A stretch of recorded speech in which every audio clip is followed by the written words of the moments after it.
Niyə mən tez-tez xəstələnirəm ya da tez-tez nəsə qeyri-adi hadisələrin içərisinə düşürəm? Bu sual çox maraqlıdır, çünki bu aralar eşidirəm ki, çox tez-tez xəstələnənləriniz var aranızda və çox tez-tez nəsə neqativ hadisələr yaşayanlarınız var. Bunun səbəbini bir dəfəlik anlasanız həyatınızdan və uşaqlarınızın da həyatından bir dəfəlik xəstəliklər, problemlər hamısı çözülüb gedəcəkdir. Səbəbi odur ki, bədən çox ağıllıdır.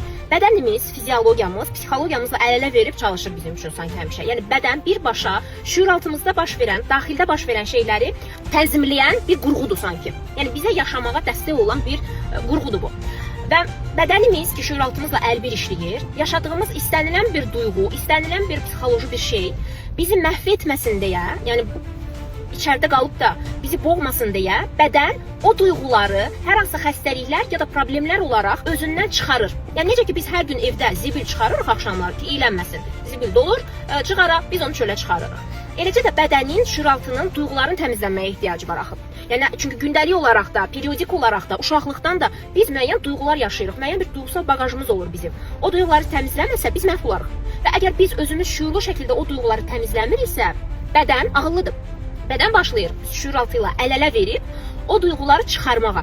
Ona görə də bəzən allergiya olursunuz, qaşınırsınız, bəzən xəstələnirsiniz, öskürürsünüz, ürəkdə yığılıbsa duyğular, qadın xəstəlikləri olur, reproduktiv orqanlarla bağlı xəstəliklər olur, miqreniniz olur. Bədəninizin fərqli hissələrində duyğular yığılır və sanki o duyğuların təmizləmək üçün bədəndən fizioloji bu cürə xəstəliklər və yaxud da müəyyən problemlər baş verir ki, siz ağlayasınız ya da qışqırasınız, əsəbləşəsiniz, o duyğuları buraxasınız. Məndən soruşurlar ki, sən niyə xəstələnmirsən, sən niyə enerjini itirmirsən, sən niyə nəsə olsa da həyatını rahatlıqla davam edə bilirsən, işlərinə də resurslu qalırsan, davamlı səbəbi təkdir. Mən öz duyğularımın iplərini əlimə almışam, məsuliyyətini əlimə almışam və bu duyğularımı necə bədənimdən təmizləyə biləcəyimi bilirəm mən. Anlaya bilirsinizmi? Necə ki bizi uşaqlıqdan öyrədiblər, necə zibili evdən çıxarmaq olar ki, iylənməsin. Mən də öz bədənimlə, öz şüuraltımla, öz psixolojik durumumla bağlı məsuliyyəti götürmüşəm, öyrənmişəm ki, bunu necə etmək olar. Bunu etməyi öyrənmək üçünsə, bəli, ata-anamız evdə, məktəbdə bizə bunu təəssüflər olsun ki, öyrətmirlər. Ona görə də DNK ilə də bir çox xəstəliklər davam edir. Ona görə də bizim uşaqlarımız tez-tez xəstələnir və s. və s. Amma biz sonradan bunu öyrənə bilərik. Yəni özümüz özümüzün coach olaraq bunu öyrənə bilərik.